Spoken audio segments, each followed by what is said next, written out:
My parents have always been the type to sacrifice everything for us kids. When I finally bought my own house, a cozy two-story place in the suburbs, I felt so proud. It was a symbol of my hard work, a place where I could build my own future. So, when my parents' landlord decided to sell their apartment and they needed a place to stay, I didn't hesitate. Of course, you can live with me, I told them. Stay as long as you need. They were so grateful, and for the first few months, everything was perfect. It felt like we were a family again, sharing dinners, watching movies, and just enjoying each other's company. My mom helped with the cooking. My dad fixed things around the house. It was a comfortable arrangement. I was happy to give back to the people who had given me so much. Things started to change about a year later. My younger brother, Mark, lost his job. He was always a bit of a free spirit, bouncing from one thing to another, but this time it hit him hard.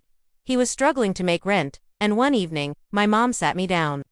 "Honey," she began, her voice soft and full of concern, "Mark is having a really tough time.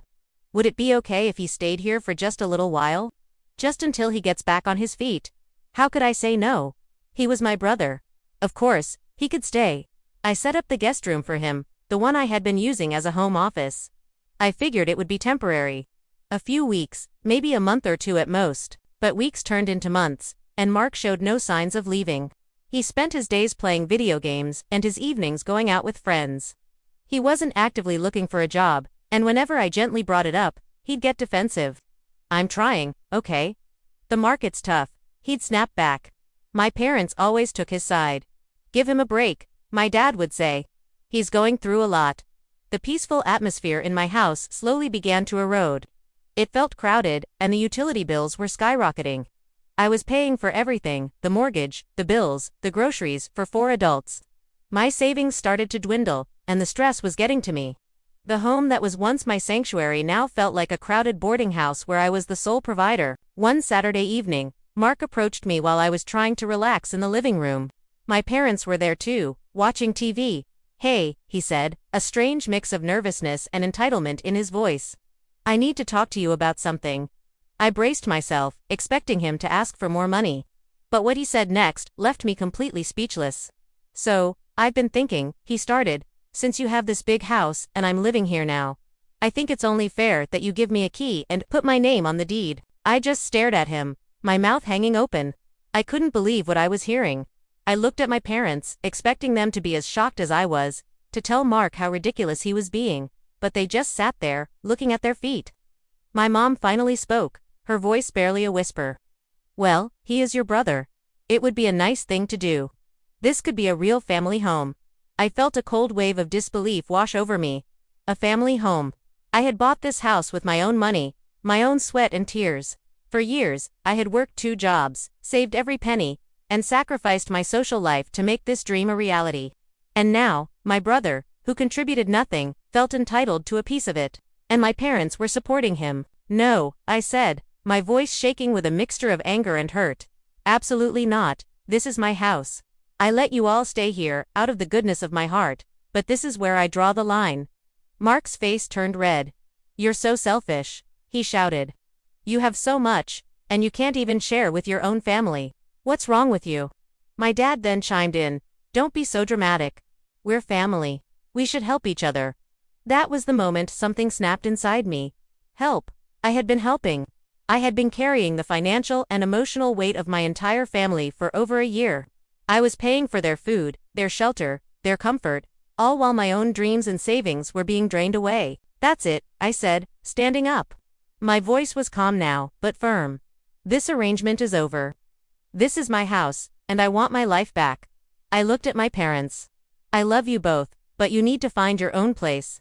And Mark," I turned to my brother, "you have 1 month to find a job and move out. I will not be supporting you anymore." The room fell silent. My parents looked horrified, and Mark looked like I had just slapped him. "You can't be serious," my mom stammered. "Where will we go?" "I'm dead serious," I replied. "I've given you a home for over a year. I've given Mark a free ride for months. It's time for everyone to stand on their own 2 feet." The next month was incredibly tense. My family barely spoke to me. They gave me the silent treatment, hoping to guilt me into changing my mind. Mark made a half-hearted attempt to look for a job, but mostly just sulked in his room. My parents started looking for apartments, but complained constantly about the prices. It was one of the hardest times of my life. I felt isolated in my own home, and the guilt was sometimes overwhelming. Was I being selfish? Was I a bad daughter, a bad sister? But every time I looked at my bank account, every time I felt that suffocating stress, I knew I had made the right decision. I couldn't sacrifice my own future and well-being for them forever. At the end of the month, they moved out. My parents found a small senior apartment complex they could afford with their retirement income. And Mark, surprisingly, ended up moving in with a friend who gave him an ultimatum: get a job or get out. The day they left, the house felt so quiet, so empty. For a moment, I felt a pang of sadness. But then, a profound sense of relief washed over me. It was my house again. I walked through the rooms, which were finally mine once more. I could turn my office back into an office. I could eat what I wanted for dinner without having to cook for 4. I could finally breathe. It took a long time for our relationships to heal. For months, our phone calls were strained and awkward. But slowly, things started to get better. My parents, now living within their means, seemed less stressed.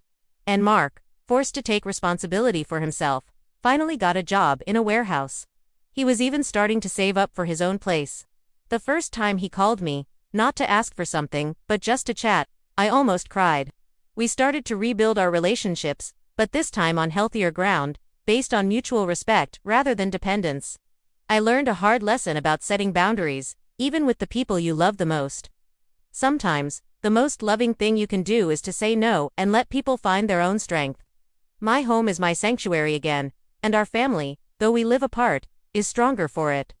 Thanks for watching, and I'll see you in the next one.